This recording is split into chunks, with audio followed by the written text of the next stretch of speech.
اكيد شفت الفيديو ده، ولو مش شفته تعالى اعرفك بيتعمل ازاي. مش عايزين مشاكل اكتر من كده يا حسن. اتكل على الله يا حسن، اتكل على الله.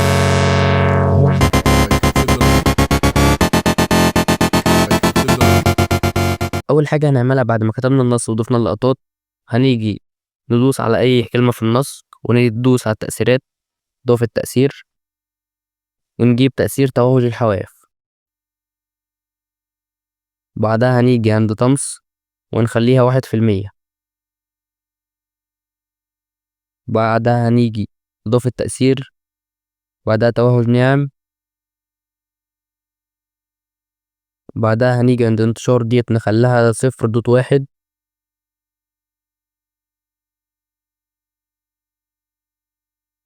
وعند السطوع هنخليها 75.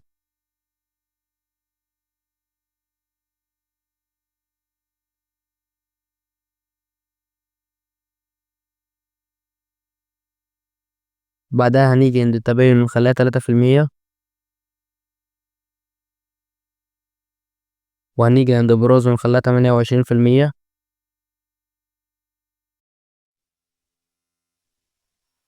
بعدها هنيجي عند مزيج وهنخليها 0. وألفا هنخليها 65.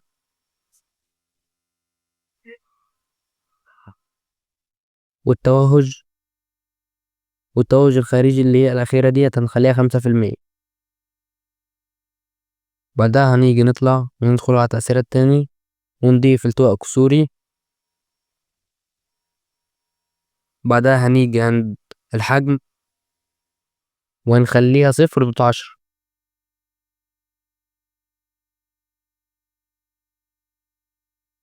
بعدها هنيجي عند التفاصيل وهنخليها 1.20. وهنيجي عند دي آخر واحدة دي وهنخليها 4.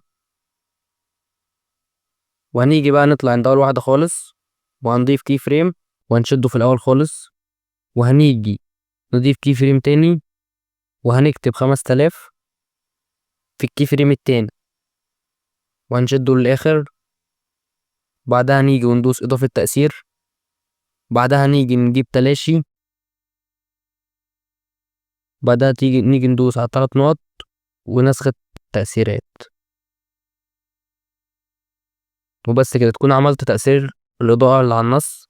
ولو انت عايز تزودها وتخليها أحلى من كده ممكن تدوس على التأثير الحدود والظل، اختار التالتة وتفعل الظل دي. كده هتلاقي الظل مش منتشر معاك بطريقة كتير. لو انت عايز تشيلها خالص شيلها، مش عايز تشيلها ما تشيلهاش. بعدها بعد ما عملنا نسخ نضيفه على كل النصوص اللي احنا كتبناها. وبعد ما نضيف على كل النصوص هنخش على المرحلة التانية. هنيجي انا عامل في المرحلة التانية عند آخر اللقطة ديت هندوس عليها. بعدها هندوس على التأثيرات.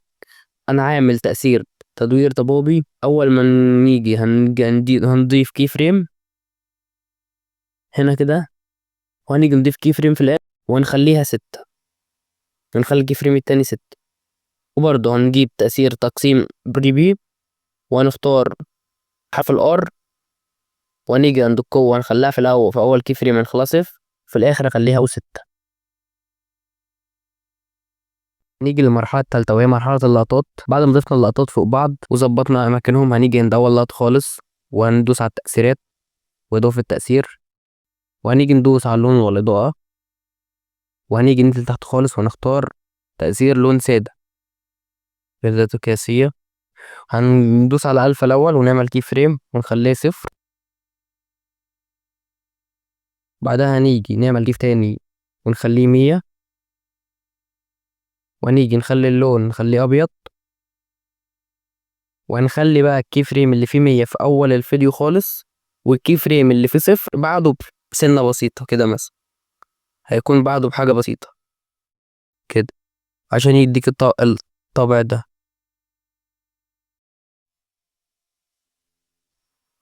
بعدها تاخد التأثير ده نسخ وتضيفه على كل اللقطات بقى اللي عندك. ودي كانت حلقة النهارده. يا ريت لو استفدتوا ما تنسوش تشتركوا في القناة وتدوسوا زر اللايك. ولو عندك أي أفكار اكتبها لي في الكومنتات وأنا أنفذها. سلام.